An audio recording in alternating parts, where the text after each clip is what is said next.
دجال کی آمد۔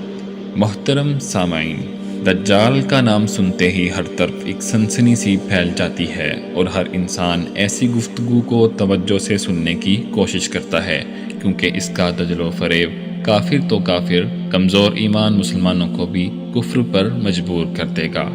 صحیح بخاری شریف کی ایک روایت کے مطابق دجال ایک ایسی انہونی ہے جس کے متعلق ہر نبی نے اپنی امت کو ڈرایا اور اس فتنے سے کسی بھی انسان کا محفوظ رہنا ممکن نہیں۔ آئے روز سوشل میڈیا پر دجال کی آمد کی خبریں گردش کر رہی ہوتی ہیں جس کے سبب ہر طرف خوف و ہراس پھیل جاتا ہے۔ ہم آج کی اس ویڈیو میں زبان اقدس صلی اللہ علیہ وسلم سے بیان ہوئے 5 ایسے حقائق بیان کریں گے کہ جن کے پورا ہوئے بغیر دجال کا ظہور ناممکن ہے۔ محترم ناظرین، آپ دیکھ رہے ہیں دی وین۔ مزید آگے بڑھنے سے پہلے آپ سے التماس ہے کہ ویڈیو کو لائک، شیئر کریں، چینل کو سبسکرائب کریں اور بیل آئیکن کو ضرور پریس کریں۔ نمبر 1، صحیح مسلم کی ایک لمبی روایت کے مطابق دجال کے نکلنے کی علامات میں سے یہ ہے کہ بیسان کی کھجوروں کا پھل ختم ہو جائے گا۔ بیسان ایک بستی کا نام ہے جو فلسطین میں نہر اردن کے قریب واقع ہے۔ بیسان کی کھجوروں کا پھل کم ہو گیا ہے لیکن ختم نہیں ہوا۔ نمبر 2، اس کی ایک علامت یہ بھی ہے کہ بحیرہ طبریہ کا پانی خشک ہو جائے گا۔ بحیرہ طبریہ ایک نہر ہے اور طبریہ ایک قصبے کا نام ہے جو نہر اردن کے قریب واقع ہے۔ بحیرہ طبریہ کا پانی مسلسل کم ہو رہا ہے لیکن ابھی بھی اس میں پانی کی کافی مقدار موجود ہے۔ نمبر 3، اس کی ایک علامت یہ بھی ہے کہ ملک شام میں موجود زغر چشمے کا پانی خشک ہو جائے گا اور یہاں کے باشندے اس چشمے کے پانی سے کھیتی باڑی نہیں کر سکیں گے۔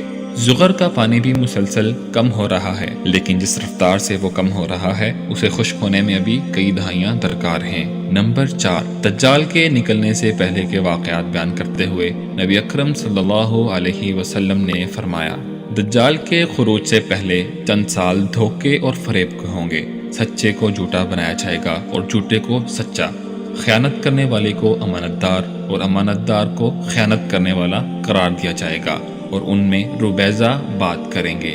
آپ سے پوچھا گیا کہ روبیزہ کون؟ آپ نے فرمایا، گھٹیا یعنی فاسق اور فاجر لوگ، وہ لوگوں کے اہم معاملات پر بولا کریں گے۔ نمبر 5، دجال کی آمد سے پہلے کے 3 سال انتہائی سخت قحط کے ہوں گے جن کے متعلق رسول اقدس صلی اللہ علیہ وسلم کا ارشاد ہے کہ دجال کے ظاہر ہونے سے پہلے 3 سال ایسے ہوں گے کہ پہلے سال آسمان 1/3 بارش اور زمین 1/3 پیداوار روک لے گی، یعنی دیگر سالوں کے معمول کے خلاف اس سال بارش 1/3 کم ہوگی اور اسی طرح زمین کی پیداوار میں بھی 1/3 کمی ہو جائے گی۔ پھر دوسرے سال آسمان 2/3 بارش کو اور زمین 2/3 پیداوار کو روک لے گی اور پھر تیسرے سال آسمان تمام بارش کو اور زمین اپنی تمام پیداوار کو روک لے گی، یہاں تک کہ پھر دجال ظاہر ہو جائے گا۔ محترم ناظرین، ہمارے اس دور میں بہت سی خرافات تو پیدا ہو چکی ہیں لیکن رسول اللہ صلی اللہ علیہ وسلم نے دجال کی آمد سے پہلے کی جو نشانیاں بیان کیں ان میں سے بہت سی نشانیوں کا پورا ہونا ابھی باقی ہے۔ ہمیں کسی کی باتوں میں آ کر لوگوں میں خوف و ہراس پیدا کر کے ان کے جذبات سے نہیں کھیلنا چاہیے۔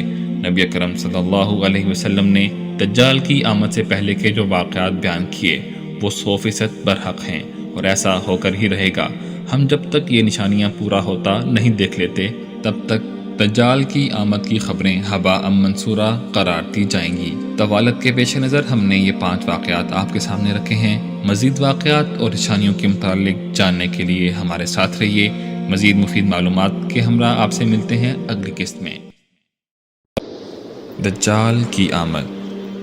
محترم سامعین، دجال کی آمد سیریز میں خوش آمدید، یہ اس سلسلے کی دوسری قسط ہے۔ محترم ناظرین، دجال کی آمد کا ذکر ہو اور امام مہدی علیہ السلام کا تذکرہ نہ کیا جائے تو یہ ایسے ہی ہے جیسے کھانا تو ہو لیکن اس میں نمک نہ ہو، جسم تو ہو لیکن اس میں روح نہ ہو، یا مووی میں ویلن تو ہو لیکن ہیرو نہ ہو۔ امام مہدی علیہ السلام کا تذکرہ احادیث صحیحہ میں کثرت سے ملتا ہے۔ امام مہدی کو اگر اہل اسلام کا مسیحا کہا جائے تو غلو نہ ہوگا۔ امن و سلامتی کے علمبردار کفار کے اہل اسلام پر مظالم کی روداد رسول اللہ صلی اللہ علیہ وسلم نے ان الفاظ میں بیان کی، قریب ہے کہ دیگر قومیں تم پر ایسے ہی ٹوٹ پڑیں جیسے کھانے والے پیالوں پر ٹوٹ پڑتے ہیں۔ تو ایک کہنے والے نے کہا، کیا ہم اس وقت تعداد میں کم ہوں گے؟ آپ صلی اللہ علیہ وسلم نے فرمایا، نہیں، بلکہ تم اس وقت بہت تعداد میں ہوگے، لیکن تم سیلاب کی جھاگ کے مانند ہوگے۔ اللہ تعالیٰ تمہارے دشمن کے سینوں سے تمہارا خوف نکال دے گا۔ تو ایسے حالات میں جب اہل اسلام ہر طرف سے ظلم کا شکار اور بے یار و مددگار ہوں گے اور دجال کے پجاری اس کے آنے کی راہ ہموار کر رہے ہوں گے، تو اللہ تعالیٰ مسلمانوں کی مدد کے لیے امام مہدی علیہ السلام کو بھیجے گا۔ امام مہدی علیہ السلام کا ظہور۔ حضرت امام مہدی آپ صلی اللہ علیہ وسلم کی صاحبزادی سیدہ فاطمہ الزہرا رضی اللہ عنہا کی اولاد سے ہوں گے۔ نام محمد اور والد گرامی کا نام عبداللہ ہوگا۔ آپ صلی اللہ علیہ وسلم سے بے حد مشابہت رکھتے ہوں گے۔ بیت اللہ کا طواف کر رہے ہوں گے تو لوگ ان کی بیعت کر لیں گے۔ ایک فوج حضرت امام مہدی اور آپ کے پیروکاروں سے لڑنے کے لیے آئے گی۔ جب وہ مکہ مکرمہ اور مدینہ منورہ کے درمیان پہنچے گی تو سوائے دو آدمیوں کے سب زمین میں دھنس جائیں گے۔ حضرت کعب رضی اللہ عنہ فرماتے ہیں کہ جزیرۃ العرب خرابی سے محفوظ رہے گا جب تک کہ آرمینیا خراب نہ ہو جائے، اور مصر خرابی سے محفوظ رہے گا جب تک کہ جزیرۃ العرب خراب نہ ہو جائے، اور کوفہ خرابی سے محفوظ رہے گا جب تک کہ مصر خراب نہ ہو جائے۔ جنگ عظیم اس وقت تک نہیں ہوگی جب تک کہ کوفہ خراب نہ ہو جائے، اور دجال اس وقت تک نہیں آئے گا جب تک کہ کفر کا شہر فتح نہ ہو جائے۔ اس کفر کے شہر سے مراد بعض نے اسرائیل لیا ہے اور بعض نے قسطنطنیہ، کیونکہ قسطنطنیہ اس وقت عیسائیوں کے قبضے میں ہوگا۔ نبی اکرم صلی اللہ علیہ وسلم نے فتنوں کا ذکر فرمایا تو آپ نے فتنہ احلاس کا بھی ذکر کیا۔ تو ایک شخص نے پوچھا کہ اللہ کے رسول، فتنہ احلاس کیا ہے؟ آپ صلی اللہ علیہ وسلم نے فرمایا، وہ ایسی نفرت و عداوت اور قتل و غارت گری ہے کہ ایک انسان دوسرے سے بھاگے گا اور باہم برسرے پیکار رہے گا۔ پھر اس کے بعد فتنہ سراہ ہے، جس کا فساد میرے اہل بیت کے ایک شخص کے پیروں کے نیچے سے رونما ہوگا، اور وہ گمان کرے گا کہ وہ مجھ سے ہے، حالانکہ وہ مجھ سے نہ ہوگا۔ میرے اولیاء تو وہی ہیں جو متقی ہیں۔ امام مہدی علیہ السلام کی قیادت میں لڑی جانے والی کفار کے خلاف جنگیں، اہل اسلام کو حاصل ہونے والی فتوحات اور ترکی دجال کی آمد کا منتظر کیوں ہوگا، یہ سب جاننے کے لیے اس سلسلے کی تیسری ویڈیو ضرور دیکھیں۔ تب تک کے لیے اللہ حافظ۔ دجال کی آمد۔ دجال کی آمد سیریز میں خوش آمدید۔ یہ اس سلسلے کی تیسری اور آخری قسط ہے۔ محترم سامعین، ایک دن آپ سو کر اٹھیں اور اچانک ایک ایسے شخص کے متعلق سنیں جو خود کو خدا کہتا ہے اور اس کے پاس جنت اور جہنم ہے، وہ جو چاہتا ہے کر گزرتا ہے، آپ کے فوت ہوئے آبا و اجداد کو آپ کے سامنے زندہ کر سکتا ہے، آسمانوں سے بارش برسا سکتا ہے، اسی طرح وہ زمین میں دانہ ڈالتا ہے، دانے سے تیار گندم تک کا منظر آپ کی آنکھوں کے سامنے ہوتا ہے۔ ایسا دیکھ کر یقیناً آپ خود کو خواب میں محسوس کریں گے، جبکہ یہ سب حقیقت پر مبنی ہوگا۔ دجال کی آمد سے پہلے غیر مسلم اقوام مسلمانوں پر طرح طرح کے مظالم ڈھا رہی ہوں گی۔ مسلمان ہر طرف سے ظلم کی چکی میں پس رہے ہوں گے۔ مسلمانوں کے بہت سے ممالک غیر مسلم خاص کر عیسائیوں کے قبضے میں آ چکے ہوں گے۔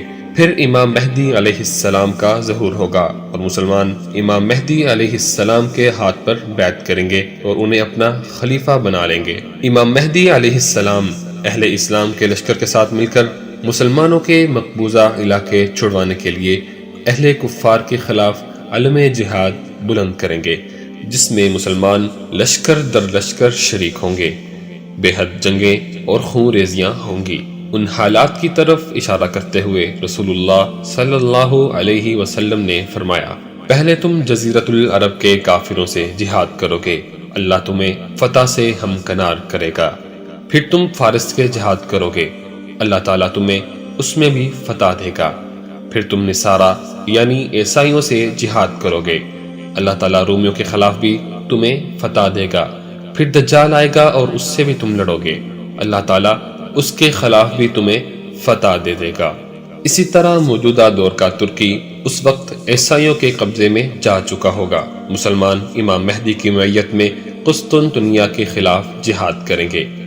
اس کی پیشگوئی کرتے ہوئے رسول اللہ صلی اللہ علیہ وسلم نے فرمایا، بیت المقدس کا آباد ہونا گویا مدینہ کا ویران ہونا ہے، اور مدینہ کی ویرانی جنگوں کی علامت ہے، اور جنگوں کا ہونا فتح قسطنطنیہ کا پیش خیمہ ہے، اور قسطنطنیہ کا فتح ہو جانا گویا دجال کا نکل آنا ہے۔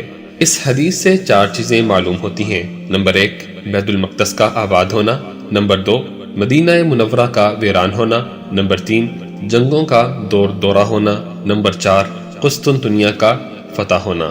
سنن نبی داؤد کی ایک روایت میں ہے کہ قسطنطنیہ کی فتح اور خروج دجال کے درمیان صرف 7 ماہ کا عرصہ ہوگا۔